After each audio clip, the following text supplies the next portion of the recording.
Hey everybody, it's Mike Venus and I'm back. And I want to talk about this idea that these people, a lot of people have on social media when they make this statement about a DAW in a box. Like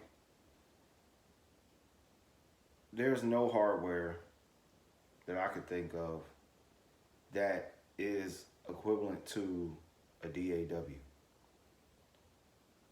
And I'm talking about, I got a Force, I had the MPC Live 2. So, that community, both of those communities will want to say that it is a DAW in a box, but it's not. And I'm going to tell you why.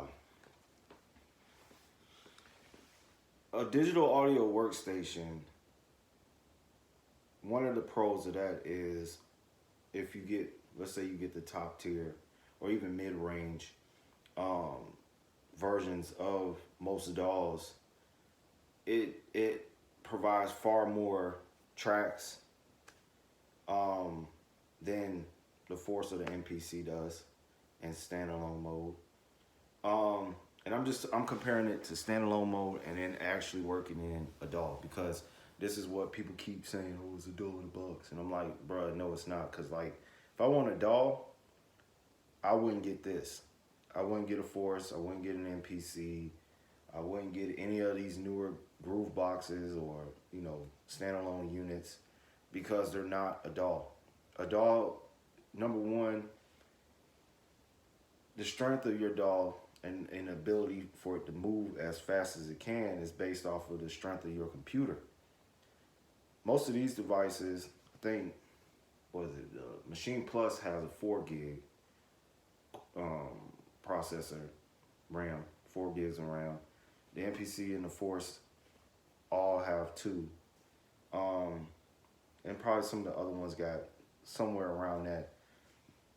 Even a basic computer, for the most part, have about 8 gigs. You know what I'm saying? And that's far more processing strength than one of these boxes. And then also, the best workflow to use on these boxes, talking about with the Force, the MPC, any of them, is a more traditional sample-based type workflow. I do a lot of resampling because I use the internal plugins, and I might create my loop or whatever, and then resample it or put it through the looper and then use it that way. But that's the only way I'm able to really keep the CPU down and not put so much stress on the computer in here. You know what I'm saying? Yeah, if I want to do a lot of processing on stuff, I'll put it in a drum track and put it on a pad, do my little mixing, add my effects, flatten it to add my processing to it, so that I'm not having these effects, having the CPU get taxed by holding those effects, when I could just cook it to the sample or to the loop, to the one shot. So that's how I find that I'm able to do a lot more when I approach working on the Force in that manner. Even on the MPC, I work like that as well, because it's like, if you try to approach it like it's a DAW, you're going to get frustrated, because it's not that. It's hardware.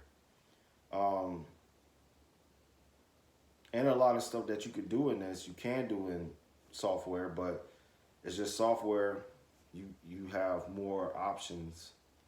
You get more tracks. You're not as limited. And for some people, that might be a hard transition to go from, if you first started out in a DAW and you try to get into hardware. And usually people who started in hardware and moved into software typically probably feel the same way. Like in the hardware, they probably had a certain parameter of limitations that they had with their device, and they learned to work around it and develop ways to work with it. And then they go into something like a DAW, which is like infinite. It might be overwhelming. So, for people who probably started out in a DAW and trying to get into hardware, just understand that if that's not something that like you're willing to work with or accept, then hardware, maybe do a more hybrid setup. Get a MIDI controller and work with your software like that, because that way you can still have the best of both worlds.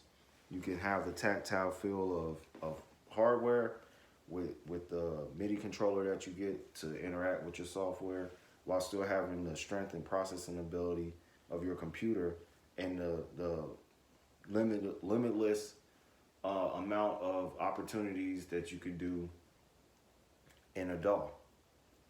Because you're not going to find that in standalone. Like with the Akai, you would think they got Wi-Fi, Bluetooth on from the Lives up to the X and the Force, and you would think, okay, maybe they can have something set up where you can use your third-party plugins.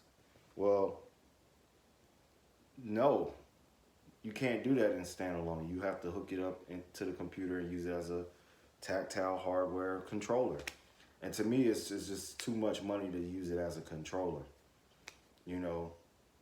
I paid this amount for me to use it in standalone. That was more of what I wanted to do anyway. So that's something to kind of think, because like I said, it's a lot of people that say that, and I feel like that is, number one,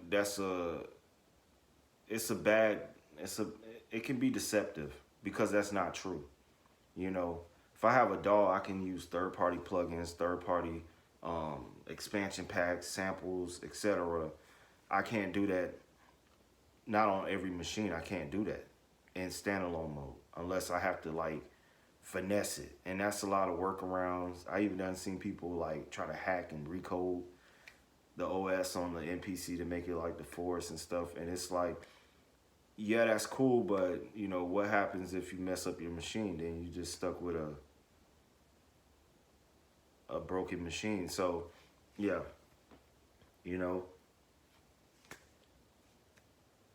it is what it is. And then it really depends on the style of music you're doing, because keep it 100, music, what was kind of the appeal of the DAW was the fact that you can go beyond the limitations of the analog gear that people were using back in the day before the DAW, where they had to do all this multi-recording and overdubbing, where now it's just like you have all these limited amount of tracks, but most music today is really simple. It's not even that many sounds people are using, it, which will be more fitting for a standalone setup. You know what I'm saying? So, to each his own. Yeah. So, yeah. Just understand that, like, before you make the move on one of these things, because it's not a cheap investment. It can be very pricey, talking about the Force or the NPCs.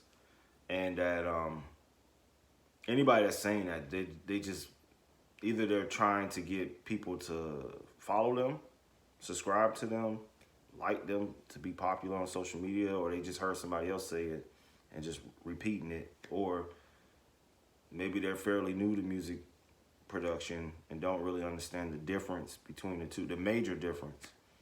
With the DAW, you can just have more processing power, unlimited amount of tracks, and access to more things outside of just that DAW, where something like this is more limiting. But I like it because it forces you to be resourceful, aka creative, and come up with new ways of doing things. So it's really up to the person, you know what I'm saying? And I'm gonna say that on this channel, because Lord willing, soon I'll probably be buying the new Ableton and get the Push 2, and I can kind of probably touch on both of those worlds and kind of explain, what's the difference, what's the pros, what's the cons, how does both of these systems work, and how to get it to work. So just stay tuned for that. But yeah, I wanted to speak on that, and let me know what you think in the comment sections, because I would love to hear your point of view on this topic. Is like, do you believe that these newer Grooveboxes or hardware devices are DAWs in a box, or do you feel like a DAW is a DAW and hardware. Groovebox is a Groovebox. So with that, y'all be blessed. Mike out.